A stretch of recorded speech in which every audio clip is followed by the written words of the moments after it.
할렐루야. 오늘 다른 목사님이 이렇게 썼습니다. 서면 안 되는데 장로님이 해주셔야 되는데 저도 이게 이렇게 급하게 써가지고 주님의 은혜가 많이 필요합니다. 제목이 문제가 있을수록 멀리 봐라. 고개를 이렇게 숙이지 마시고 한번 고개를 들어가지고 저 멀리 위를 한번 좀 보시기 바랍니다. 문제가 있을수록 멀리 보라. 일이 잘 될 때는 지금 하는 대로 이렇게 진행을 하면 되지만은 문제가 나타나게 되면은 이게 문제점이 나타나게 되면은 이게 그렇게 해서는 안 됩니다. 자칫하면 자기 자신이 그 문제에 빠져들 수도 있고 또 나타난 문제점에 집착을 하게 되기도 하고 그러면 상황이 점점 어려워지고 꼬이게 됩니다. 그래서 오늘 제목처럼 문제가 나타나면 멀리 보라. 인생에 이것도 겪어야 될 한 과정이다. 그렇게 생각을 해야 되고 이해가 되지가 않지만은 이게 필요해서 우리 가정과 우리 인생에 주신 것이고 우리 교회에 이런 어려움들이 생긴 것이다. 이렇게 생각을 하게 되면은 의외로 여유가 생기게 되고 이것을 극복할 수 있는 그 뭐라고 하면 스펙트럼을 이렇게 얻게 됩니다. 자식 키울 때도 자식들이 뭐 우리 손 안에 들어올 리가 있겠습니까? 그럴 때도 어떻게 하냐면 이 아도 어른 되기 위해서 이런 과정을 꼭 필요하겠구나.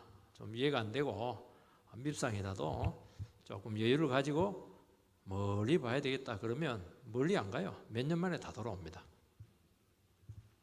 고린도 교회는 대단히 이방적이고 세속적인 도시 중에 세워진 교회입니다.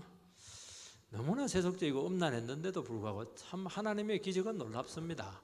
그런 곳에 큰 복이 나타나고 은사가 엄청나게 넘쳤고 정말 살아있는 불떡불떡 뛰는 그런 교회의 모습인데 너무 짧은 시간에 이런 문제들이 역사들이 많이 나타나니까 기초가 부실해 가지고 굉장히 그 문제점들도 많이 나타난 교회가 되었습니다. 사도는 이런 문제들 때문에 사실은 고린도 전서라고 하는 서신을 쓰지 않았겠습니까? 그러면 어떻게 해야 되겠습니까? 막 바로 문제로 들어갈 수가 있는데도 불구하고 그렇게 하지 않고 감사를 하나님께 드리고 있습니다. 감사를 드리면 어떤 감사를 해야 되겠습니까? 참 너희들 은사도 많고 신앙도 참 좋구나. 너희들 기도를 그렇게 많이 한다면서 그리고 너희들이 그렇게 어려운 가운데서도 나를 위해서도 기도도 하기도 하고 참 사역도 이렇게 도와주고 참 개인적인 이 관계를 생각하니까 참 감사가 되네. 그렇게 아주 친밀한 그 감사를 이렇게 한다고 생각이 되지 않겠습니까? 그런데도 불구하고 바울 사도는 그렇게 하지 않고 좀 큰 데서 감사 제목을 찾습니다. 개인적인 이런 것이 아니고요. 지금까지 너희들을 하나님께서 어떻게 부흥시키셨고 이것까지 인도해 왔냐 그 생각을 하는 겁니다. 그러면 벌써 범위가 퍽 넓어지잖아요. 지금 너희들에게 어떤 일이 지금 진행되고 있느냐. 문제도 엄청나게 많지만은 지금 굉장히 중요한 일들이 교회 안에 이루어지고 있다 하는 것이죠.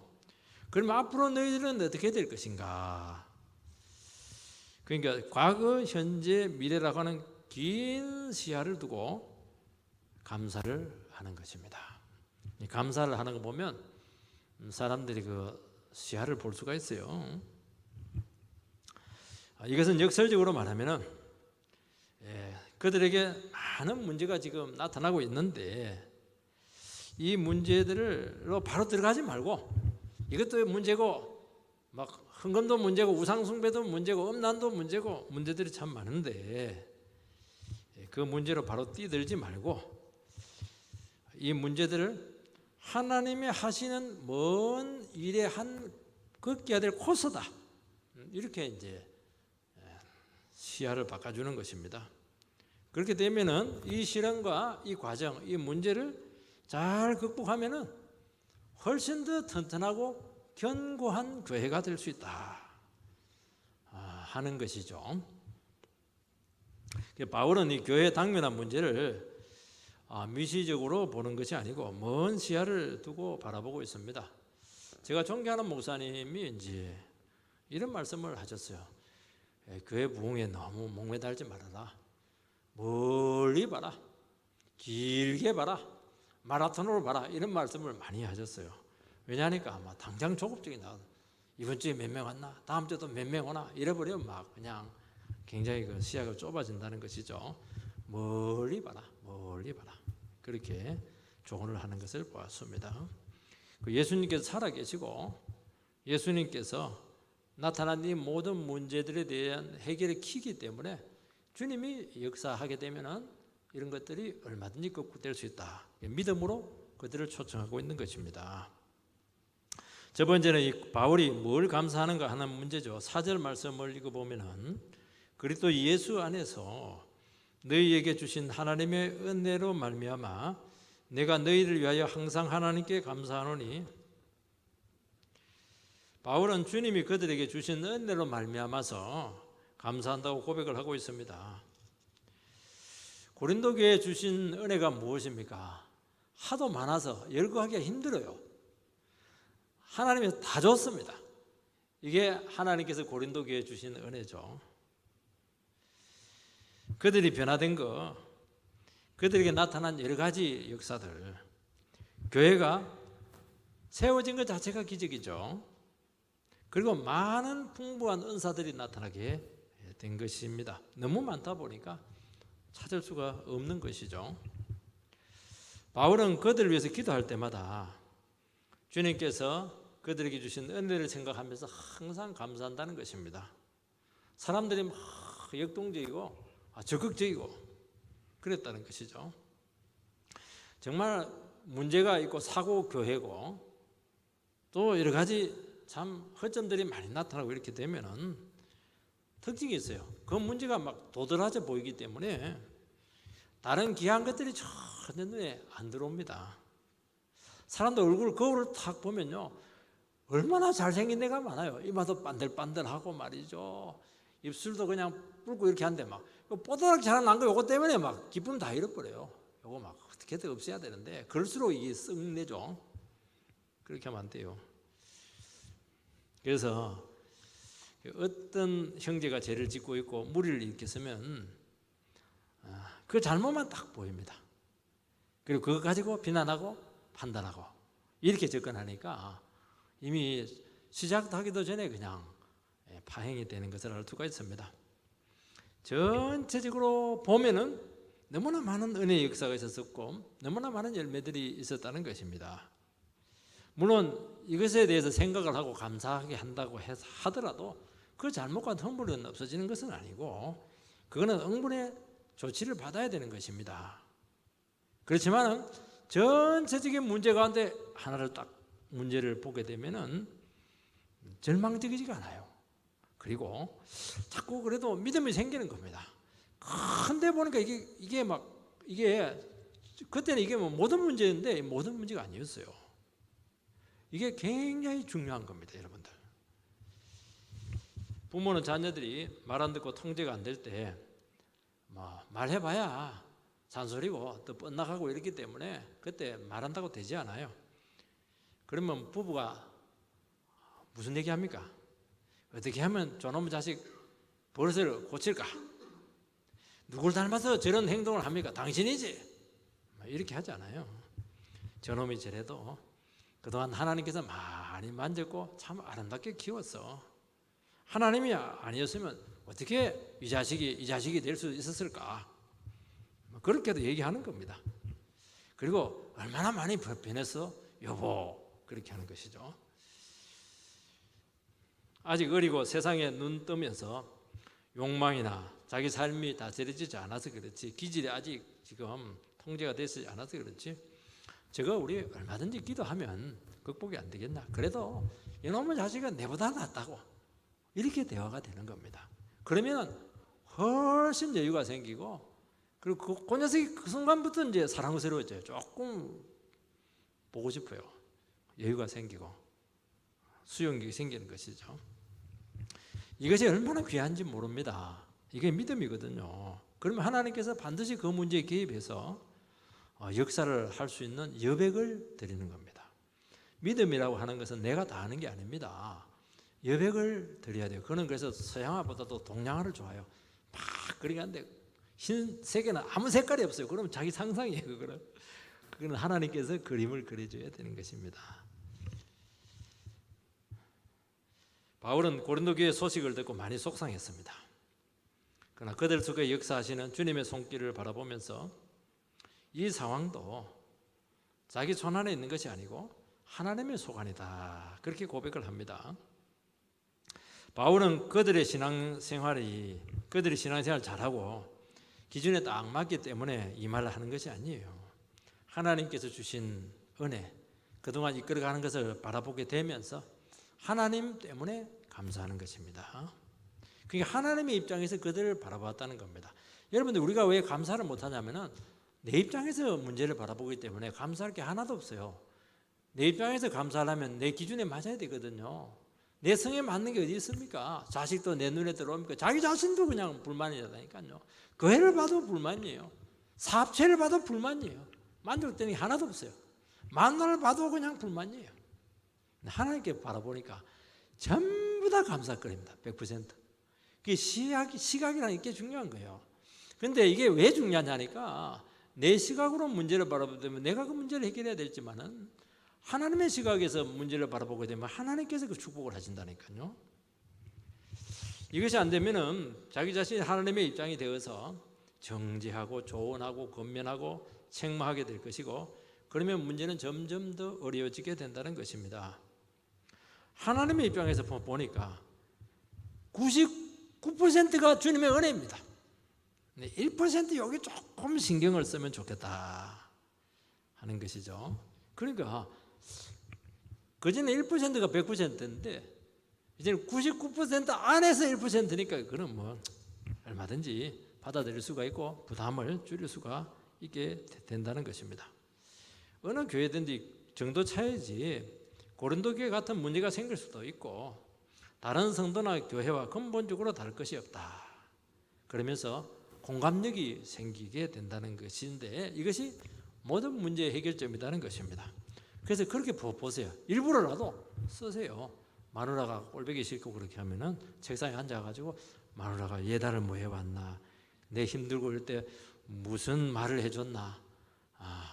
근데 막 기분이 안 좋으면 꼭 못된 말만 생각이 나거든요. 그러면 안 되는 겁니다. 그러면요, 딱 그거 쓰고 나면 딱 보면 이뻐 보여요. 그거 참 신기해요. 사람의 시각이라는 게요, 이게요. 참 감정이 또 따라와요, 이게. 여러분, 이 서신을 바라보는 고린도 교인들은 잔뜩 긴장했을 겁니다. 일단 두꺼워. 서신이 두꺼우니까 얼마나 또 책망을 많이 했을까. 사도 바울의 그 불꽃 같은 눈앞에서 모든 허물이 지금 다 드러나게 될 것이다. 그렇게 아마 생각을 했을 것입니다. 근데 막상을 편지를 딱 펼쳐보니까 그들을 막 인정을 해줘요. 하나님 너희들 너무 사랑한다. 그리고 너희들 감사할 게 너무 많아. 참 너희들은 너무 소망이 많아.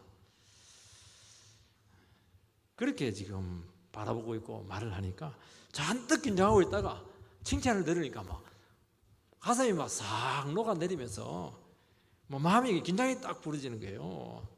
그리고 이제 여유가 생기는 겁니다. 그때 그냥 팍팍 이야기하면 다 먹혀들어요. 좀 기술이 필요해요. 기술이라기보다도 인간에 대한 이해죠. 그래서 책망보다는 더 중요한 것은 마음이 열리고 무장해제를 시켜야 되고, 그렇게 하게 될 때 우리가 서로 영향을 줄 수 있다고 말씀하고 있는 것입니다. 바울이 고린도 전서에서 모든 문제들을 다 진단하고 처방하고 다 볼 수 있었다는 것은 그만큼 서로 간에 신뢰가 있었기 때문이라는 것을 말씀하고 있습니다. 그래서 우리가 이런 시각 굉장히 중요해요. 늘 얘기하는데, 교회 오고 이렇게 하고 이렇게 했을 때도 다 내 마음에 드는 사람이 어디에 있겠습니까?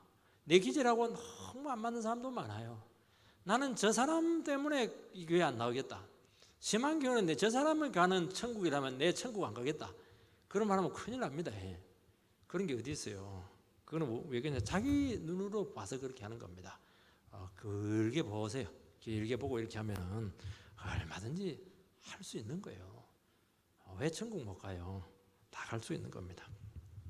두 번째는 그들의 특별한 장점을 지금 칭찬을 하고 있습니다. 5절 6절 말씀을 보면 이는 너희가 그 안에서 모든 일곧 모든 언변과 모든 지식에 풍족함으로 그리스도의 증거가 너희 중에 견고하게 되어. 고린도 교회는 주님 안에서 많은 일들이 일어났는데 그 중에서도 특별하게 두드러진 것이 있는데 그게 뭐냐니까 모든 언변과 모든 지식이 풍족했다는 것입니다. 헬라 사람들은 이 철학이 굉장히 뛰어나고 이 지식을 굉장히 중요시하고 그 정치를 굉장히 중요하게 생각해요. 그 당시에서 성공하려고 하면 정치를 해야 돼요. 정치를 하려면 말을 잘해야 되는 겁니다. 출세를 하기 위해서는 말을 잘해야 돼요. 소피스트들, 철학자들 전부 다 그리스 철학에서 나왔거든요. 말을 잘하기 위해서는 반드시 수사학이 필요한 겁니다. 그리고 이 그리스 사람들은 어릴 때부터 뭘 가르쳤냐니까 우리는 구구단 가르치고 이렇게 하는데 이 사람들은 웅변수를 가르칩니다. 그러니까 말을 굉장히 조리 있게 하고 설득력 있게 하고 그렇게 하는 거예요. 소크라테스 연사 보면 얼마나 말이 설득력이 있습니까? 그래서 사람을 바꿔낸다니까요. 말이 얼마나 뛰어난지. 무슨 말을 해도 똑 부러지게 얘기합니다. 어떤 분들은 말을 해도 무슨 말인지 잘 모르는데 어떤 분들은 막 똑똑 떨어져요. 똑순이 이런데 똑똑똑 맞아 떨어지는데 야 음악을 듣는 것 같아요. 어째 주디가 저렇게 똑똑 맞아 떨어질까 그렇게 하시는 분들이 있어요. 은사죠. 그것도 귀한 거예요. 말만 잘한 것이 아니고 지식이만 넘쳤습니다. 여러분 똑같은 말이라도 똑같은 강조 말이라도 똑같이 말하면 식상해요. 그런데 아는 게 많으면 훨씬 설득력이 있고 사람들의 영향력을 강력하게 줄 수가 있습니다. 그래서 대부분 목사님들은 일주일 내내 뭐하냐 베스트셀러 책들을 그냥 사가지고 10권 사가지고 읽어요. 거기서 몇 개만 끄집어 내도 막 성도님들 눈이 띄어요. 들을 것이 있죠. 지식이 넘친다고 하는 것은 말을 할 때 들을 게 있다는 겁니다. 배울 게 있어요. 뭔가 덕이 되는 겁니다. 무슨 말을 할 때 자기 주장만 이렇게 자꾸 반복적으로 되뇌이고 이렇게 하면은 딱 질이 떨어져요. 그 많은 지식을 동원하게 될 때 수준이 딱 올라갑니다. 그러니까 이 사람들은 헬라 철학이나 고전을 통해서 많은 공부를 했고 아는 것이 참 많았다는 것을 알 수가 있습니다. 그런데 예수 믿고 나서 이 놀라운 은사와 언변들, 지식들이 굉장히 좋게 쓰였던 것이죠. 주님에 대한 증거들이 굉장히 많았고 신앙의 기초가 견고하게 세워졌다 그렇게 이야기합니다. 은혜를 받으니까 믿기 전에 있었던 그 지식들, 능력들, 기초가 훨씬 빨리 놀랍게 개발이 되어서 하나님 말씀을 밝히고 교리적인 체계를 세우는데 굉장히 유용했다는 것입니다. 그 당시 수사학이라든지 많은 지식은 바로 돈벌이였어요. 지금은 국영수지만 그 당시에는 수사학, 웅변술 이게 최고로 학원비가 높았습니다. 이게. 그래서 이들은 은혜 받고 더 예리해진 은사로 인기 강사로 나선 것이 아니고 하나님 말씀을 밝히는 쪽으로 그것이 사용되었다는 것을 알 수가 있습니다.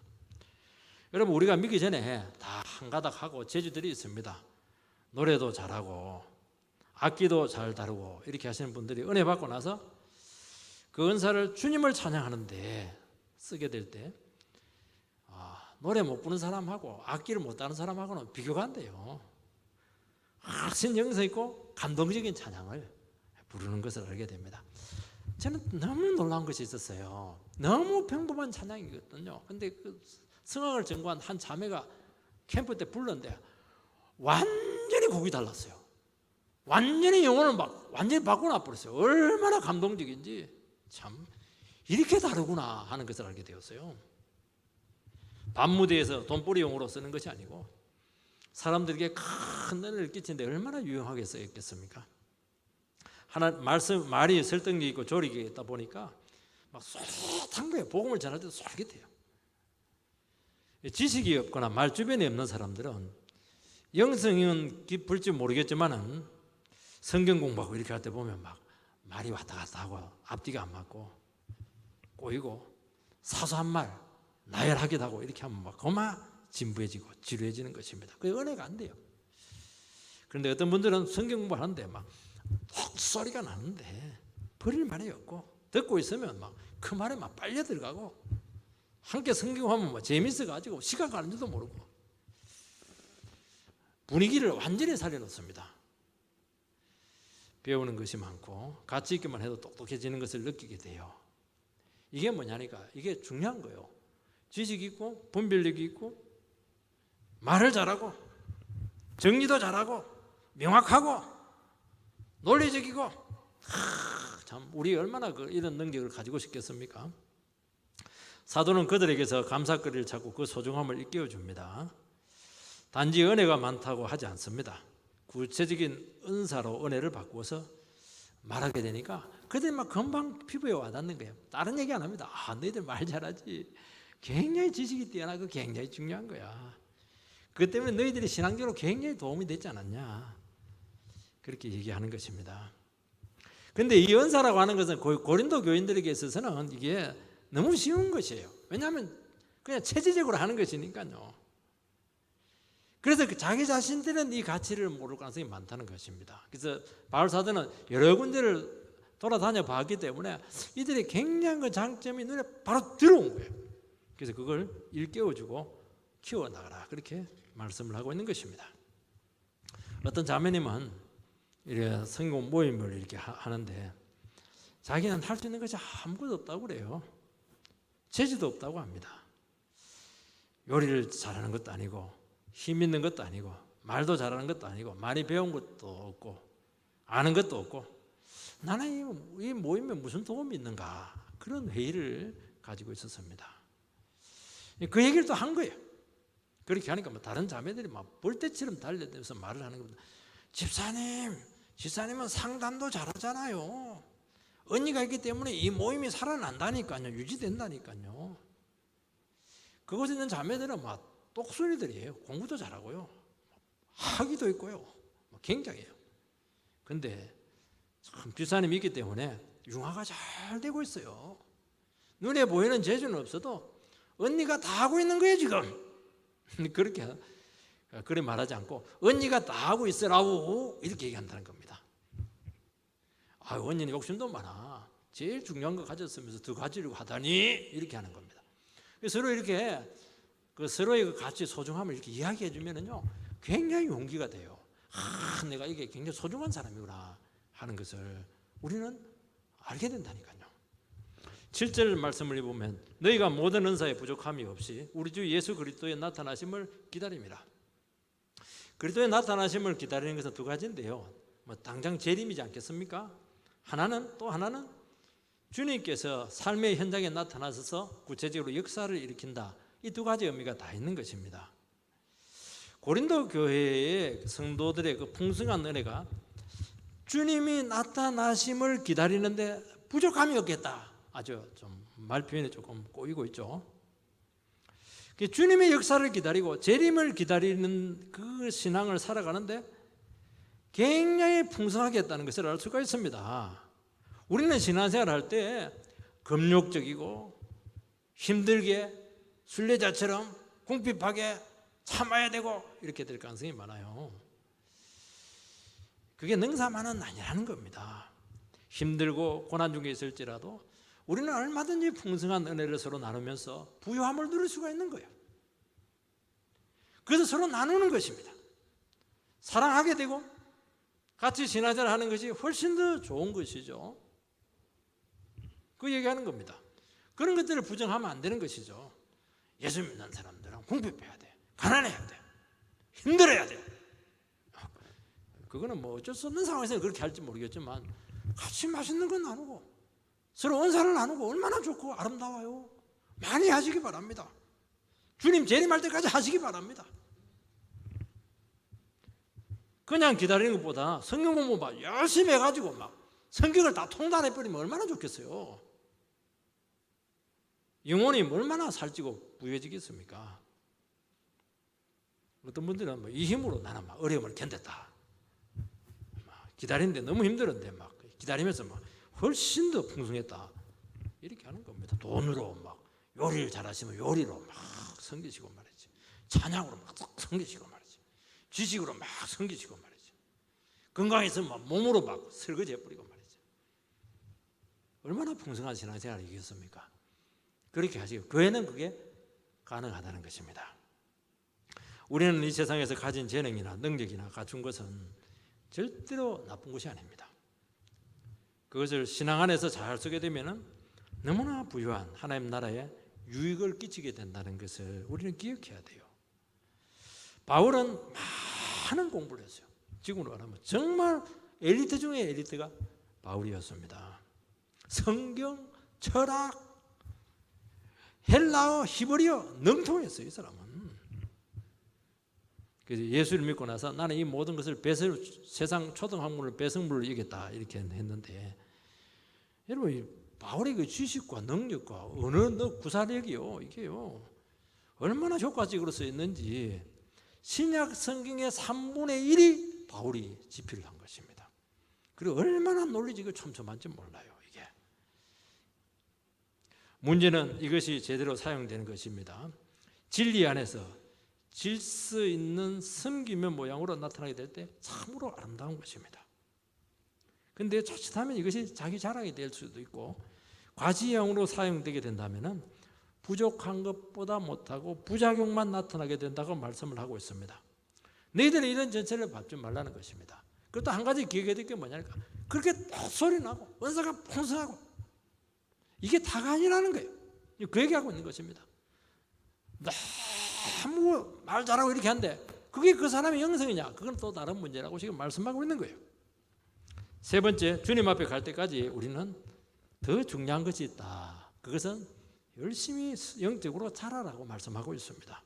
8절 말씀을 보면 주께서 너희를 우리 주 예수 그리스도의 날에 책망할 것이 없는 자라고 끝까지 경고하게 하시리라.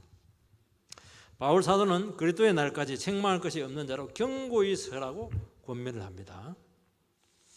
이것은 그들이 자칫 지금의 상태에 만족하고 자기 자신의 신앙이 자라는데 등한시할 수가 있는 것을 알았기 때문입니다. 고린도 교회는 지식도 넘치고 체험도 많고 은사도 풍성하고 정말 우리식으로 말하면 없는 것이 없어요. 하나님께서 얼마나 부어줬더니 싹 다 가졌습니다. 대개는 뭐 지식이 있으면 체험은 좀 별로거든요. 되게 뭐 강해설교가 너무 뛰어나면 어떤 경우는 뭐 어떤 방언이 잘 안 터지는 것도 많아요. 다 이게 안 주는 경우가 많거든요. 근데 고린도 교회는 지식도 뛰어나고 방언도 터지고 말이지, 체험도 많고 말이지, 은사도 많고 말이지, 노래도 잘하고 말이지, 기도도 잘하고 다 잘하는 거예요. 참 그거는 귀한 것이다. 그거는 길러나가고 교회를 세우고 다른 사람을 세우는데 적극적으로 쓰라, 그렇게 권면을 합니다. 그래서 한마디 더 합니다. 그것이 너의 영성을 보장해 주는 것은 아니니까 그것은 또 다른 문제로 신경을 써라. 더 중요한 것이 있다. 그렇게 하는 것입니다. 기도가 어떻게 응답이 되며 어떻게 우리가 교회로서 성전으로 만들어져야 되는가, 신앙적으로 어떻게 자라고 성숙해야 되는가, 이런 문제들은 또 다른 차원의 문제. 이건 은사적인 문제가 아니고 하나님 주신 축복의 문제가 아니고 이것은 본질에 대한 문제다고 지금 말씀하고 있는 것입니다. 이거 절대로 소홀히 하지 마라, 그렇게 말씀하고 있는 것입니다. 이들은 은사가 굉장히 많았어요. 은사가 너무 많다 보니까 은사할 때는 그 천사 같아요. 여러분 방언이 뭐냐니까 천사의 소리입니다. 천국의 소리가 방언이에요. 이게 그러니까 자칫하면 자기도 죄에 빠질 수가 있다는 것입니다. 그리고 나는 이미 다 되었다, 수준이 굉장히 높다, 그렇게 생각할 가능성이 많고 자칫하면 교만과 방종에 빠질 수 있다, 그렇게 말씀하고 있는 것입니다. 그 다음부터는 신앙으로 자라는 것보다 자꾸 은사를 쓰는데 이 관심이 많아지게 된다는 것입니다. 은사라고 하는 것은 하나님께서 주신 귀한 선물이고 이것은 교회를 세우고 다른 사람을 복되게 하는데 쓰기 위해서 주신 것입니다. 내 재주를 나타내기 위해서 쓰는 게 아니에요. 그래서 교회에서 다른 사람이 필요를 하지 않으면 그거는 잠재해 놔야 된다는 것입니다. 공동체를 세우고 다른 영혼을 섬기도록 주신 하나님의 선물인 것이죠. 그런데 그들은 그들의 은사를 도리어 너무 무질서하게 쓰는 바람에 공동체에 어려움을 주고 있다, 그렇게 말씀을 하고 있는 것입니다.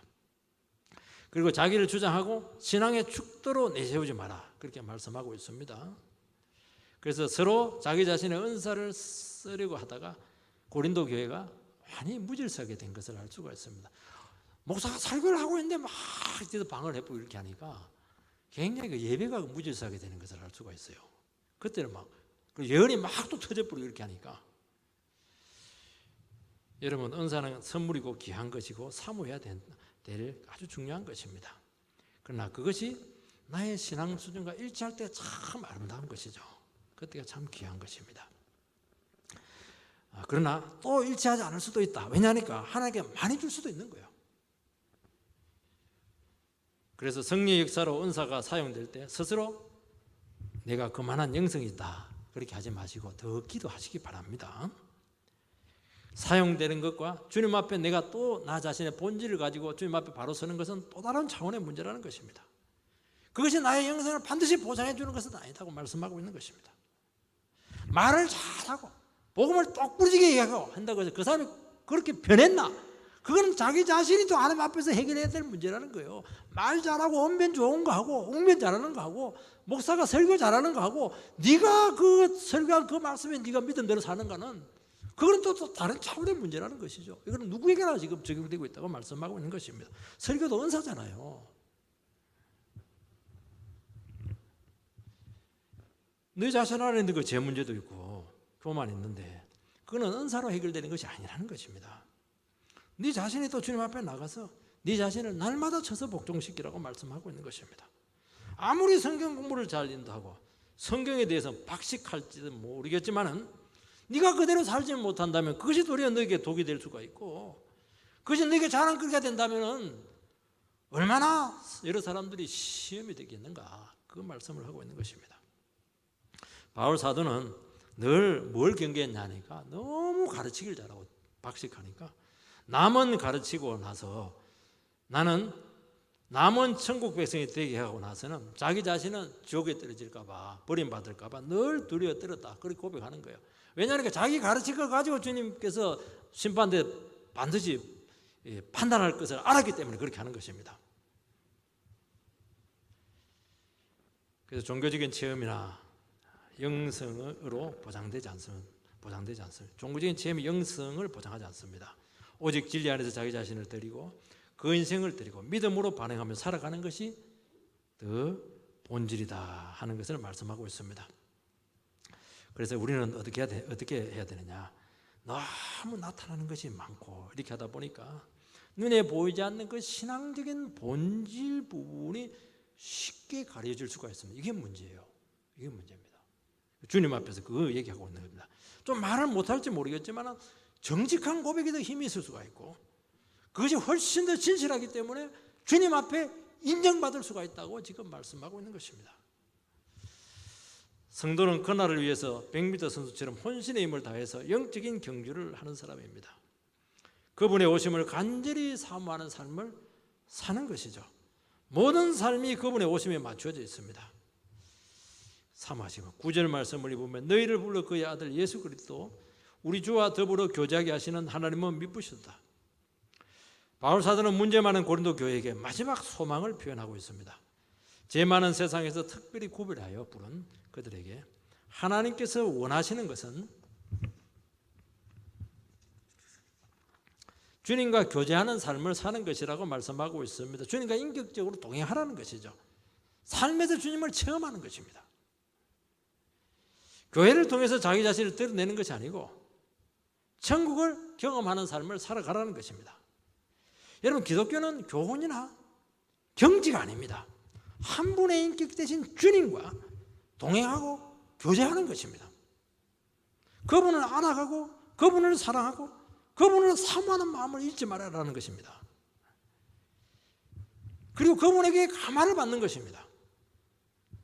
그리고 말씀으로 자신 자신을 제한시키는 것입니다. 절대로 경기에 올라가는 것이 아니죠. 돌을 닦는 게 아닙니다. 그분의 인격이 감화받고 변하여 새 사람 되는 것입니다. 이것이 되지 않을 때 기독교는 반드시 관념으로 흐를 수밖에 없어요. 좋은 교훈이나 철학밖에 되지 못하는 것입니다. 기독교는 뭐냐? 한마디로 얘기하면 주님의 간섭을 받는 것입니다. 구체적으로 삶을 드리는 것이고 삶 속에서 능력을 받는 것이고 그 가운데서 역사가 나타나는 것입니다. 삶의 역사 현장에서 역사하지 않는 신앙은 방향을 잃은 신앙이 될 수 있다고 말씀하고 있는 것입니다. 여러분, 사도의 감사는 단순하지 않았습니다. 사도는 그들에게 무한한 가능성이 있다는 것을 봤어요. 그들이 막 발전적인 미래상을 지금 제시하고 있습니다. 신앙은 결코 안주하지 않아야 된다는 것이죠. 이 땅에 완전한 사람 누가 있고 완전한 교회가 어디에 있습니까? 변화와 성숙을 멈추는 순간 변질이 올 수밖에 없고 목표 상실에 빠지게 되고 반드시 세속가로 걸어갈 수밖에 없다. 그러면 은사도 사라지고 능력도 사라지고 체험도 사라지게 될 것이다. 그러니까 이 줄기를 잡아라. 그러면 은사도 풍성하게 될 것이고 능력도 풍성하게 될 것이고 기적도 많이 나타나게 될 것이다. 원줄기를 잡아라. 지금 그 얘기를 하고 있는 것입니다. 주님은 눈에 보이지 않습니다. 그분을 볼 수 있어야 하고 보지 못하는 순간 세상에 빠지는 것이고 우상 숭배의 삶을 가는 것입니다. 끝까지 긴장을 하지 말고 핵심이 뭐냐? 핵심을 잡고 말씀과 함께 주님과 동의하면서 사시기 바랍니다. 그렇게 할 때 절대로 부족하지 않아요. 사람 각자에게 기가 막힌 능력으로 하나님께서 함께 하실 것입니다. 그런 소망을 가지게 되기를 주의 이름으로 축원드립니다.